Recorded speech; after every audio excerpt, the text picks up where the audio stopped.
제일 먼저 안철수 전 대표가 입을 열었습니다. 중국의 졸렬하고 노골적인 사드 보복 조치에도 불구하고 어제 안철수 전 대표 북한에 대해서 더 세게 제재해야 된다 이렇게 말했습니다. 들어보시죠. 지금은 대북 제재 국면입니다. 대북 제재 국면에서 또 이런 또 상황을 악화시키는 일들이 일어났기 때문에 그 대북 제재는 더욱더 강화해야 된다는 말씀도 드리겠습니다.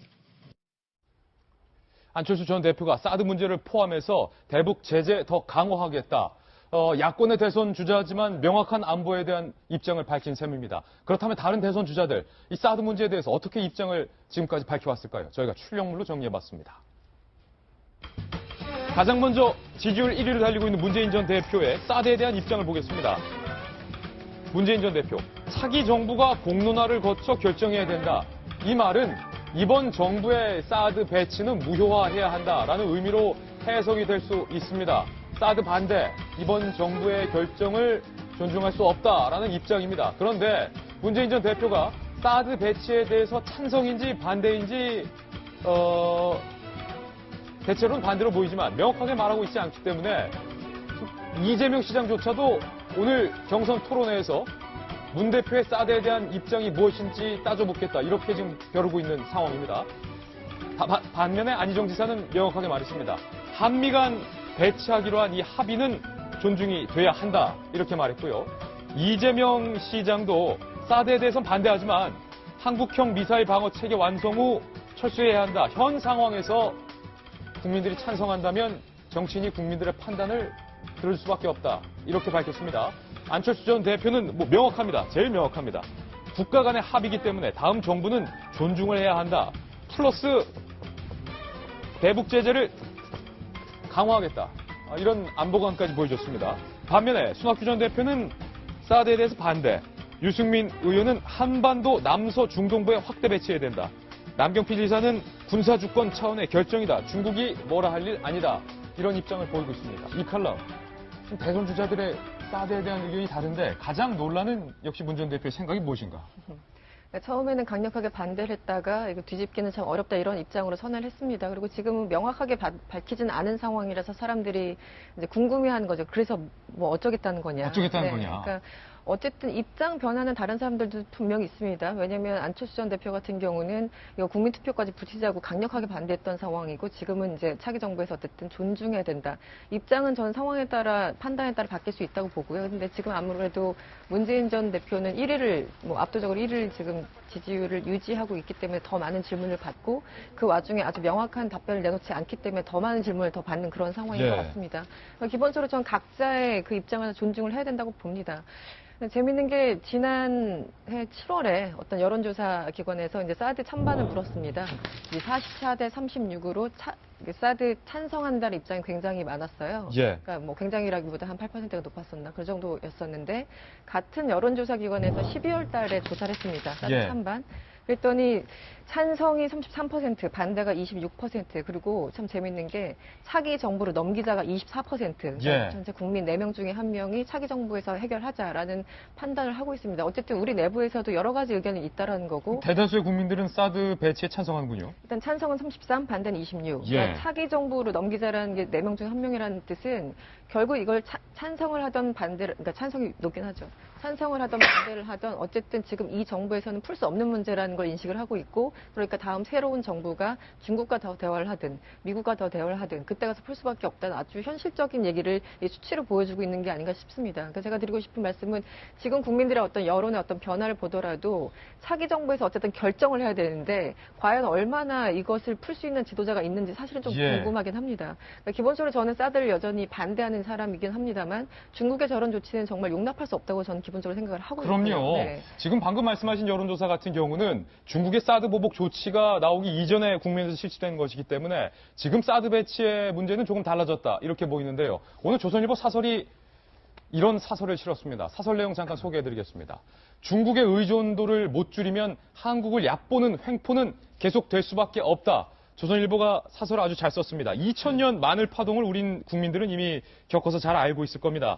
중국이 덩치로 힘으로 밀어붙이는 횡포는 비단 대한민국뿐만 아니라 말레이시아 또는 유럽 국가들한테도 있어 왔다는 겁니다. 그런 상황에서 우리가 중국의 의존도를 줄이지 못하기 때문에 계속 중국이 이렇게 얕보는 행태를 지속하고 있다는 건데 정성희 위원님 이거 어떻게 됩니까 이제? 아까 우리 이승현 씨가 차기 정부로 넘어가야 된다는 여론도 한 4분의 1 정도 된다고 얘기를 하는데, 그러기 때문에 중국이 저렇게 나오는 것입니다. 예. 자기 정부에서 뒤집힐 수 있는 가능성을, 그 틈새를 봤기 때문에 저렇게 강공을 나오는 거예요. 우리가 여지를 이제, 아까 말했지만 야권, 우리 국민이 분열되고 그런 여지를 야권이 줬기 때문에 저렇게 나오는 것이라는 점을 다시 이제 분명하게 알아야 될 거고요. 또 한 가지, 사드가 왜 중국의 위협이 됩니까? 그거는 방어 체계예요. 북한이 초고고도로 핵미사를 쏠기 때문에 다른 방법이 없어서 우리가 그걸 하는 방어 체계가 되고, 그 끝에 조금의 중국의 일부분이 이제 보일 수 있다는 것인데, 그 국경지대를 사실은 그쪽에서는 전투기 뜨고 하는 거, 지금도 사실은 보이고 있거든요. 그런 거에서 아무 인과관계가 없는 거에서 하는 것은 분명한 어떤 주권의 침해이고요. 이런 거에 대해서 물론 사드를 이런 논리가 있었습니다. 사드가 정말 하나 가지고 북핵이 방어가 되느냐 하는 논리는 있을 수는 있습니다. 그렇지만 현재로서는 그거마저도 없으면 우리는 어떻게 할 것이냐 하는 거를 좀 봐야 될 것 같고요. 그런 점에서 아까 얘기했지만 사드를 찬성하고 반대하고 하는 것은 저는 대권 주자들을 국민들이 선택하는 중요한 바로미터가 되기 때문에 정말 똑바로 얘기하시길 바랍니다. 그걸 보고서 국민들이 선택할 것 같습니다. 그러니까 우리 이 칼럼처럼 사드에 대해서 반대하는 입장이라면, 대권 주자라면 사드에 반대한다, 찬성한다면 찬성한다를 명확히 밝혀야 국민들이 그걸 보고 선택할 수 있다는 건 두 분의 공통된 의견인 것 같은데 유독 그게 없다는 거예요. 차기 주자한테 넘겨라. 사실은 속으로는 그렇게 생각 안 할 수 있습니다. 예. 지금 대권 주자들이요.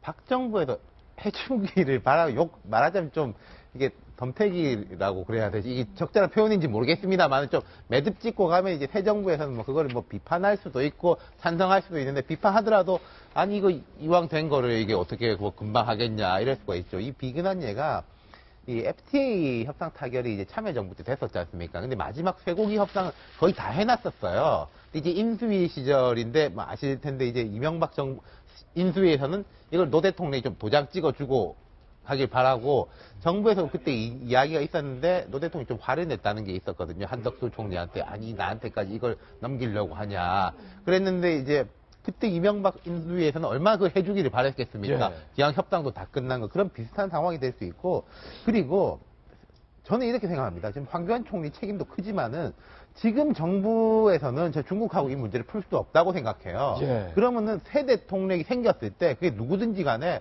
즉각적인 이제 한중 정상회담에서 이 문제를 해결하는 수밖에 없다. 사드 배치에 대한 게 아니라 중국과의 이런 부분에 대해 가지고요. 그렇죠. 그걸 이제 준비하는 과정으로 모든 주자들이 들어가야 되지 않겠어요? 예, 박성규 전 대변인께서 아까 대선 주자들이 오늘 하루만큼은 대권 행보 멈추고 중국이 지금 현대차 부수고요. 네. 부순 사진 올리고 있고요.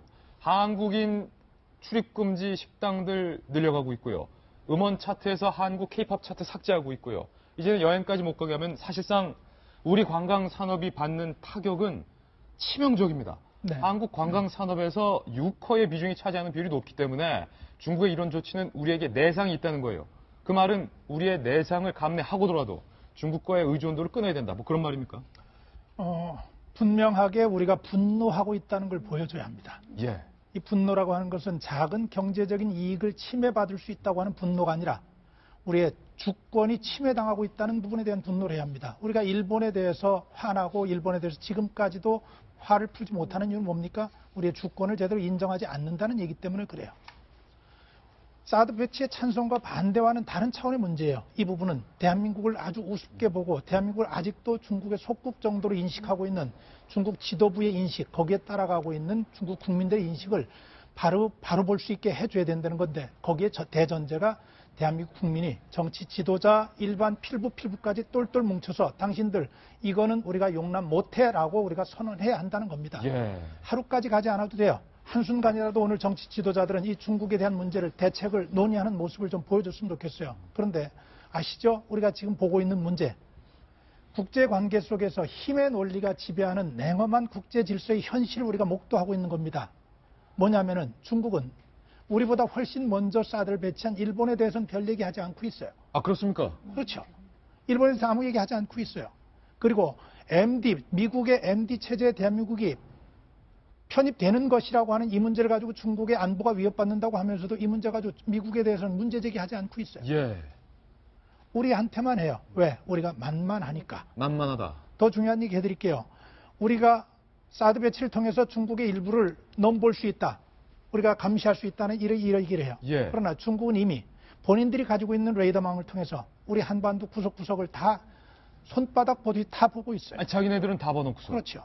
그런 부분에 대한 이해 없이, 얘기 없이 방어적인 미사일 체계 하나를 가지고 이렇게 시비 거는 것 온당치 않고요. 있을 수 없습니다. 우리가 정말로 대응을 좀 해야 하는 문제고, 아까 우리 이칼럼께서 얘기하셨는데 국민의 여론이 지금 달라지고 있다. 그래서 차기 정부로 넘겨야 된다는 이 의견이 있다고 얘기하셨는데 저는 그걸 위험성을 좀 보는 겁니다. 뭐냐면 정치인의 말과 행동의 중요성이에요. 사실은 국민들이 찬성이 높았다가 저렇게 가는 이유 가운데 하나가 정치권에서 논란이 되고 유력한 대선 후보가 대권에 가장 가까이 가 있는 유력한 후보가 넘기자 하니까 사람들이 거기 자꾸 넘어가고 있는 거예요. 아닙니다. 안보가 중요한 것은 대한민국에서 다른 모든 문제에 가장 앞서는 이슈고 그리고 리더가 가장 챙겨야 하는 문제이기 때문에 그렇습니다. 문재인 후보가 지금 사드 하나만 가지고 시비 걷는 게 아니라 안보관을 가지고 문제 제기를 받는 것도 바로 저런 애매한 태도 때문에 그래요. 안보관 얘기가 나올 때마다 문재인 후보 이렇게 합니다. 제가 특전사 나온 사람입니다. 특전사 나온 사람이 안보관은 문제 삼겠습니까? 이렇게 얘기하는데 전 이렇게 얘기하고 싶어요. 이번에 이화에 대해서 정유라 입학시킨 학장도 있고 총장도 있죠. 예. 그럼 그분들이 이럴 거예요. 제가 교육자입니다. 제가 그런 비교육적인 행위를 했겠습니까? 예. 누가 뭐라 그러겠어요? 예. 정신 단단히 차려야 합니다. 예. 박성규 대변인이 청와대 대변인으로 지금도 계셨어야 중국에 대해서 이렇게 명확한 입장을 전할 텐데, 우리 청와대 상황이 지금, 안타깝습니다. 사드와 중국의 사드 보복에 대한 뉴스 긴급히 전해드렸습니다.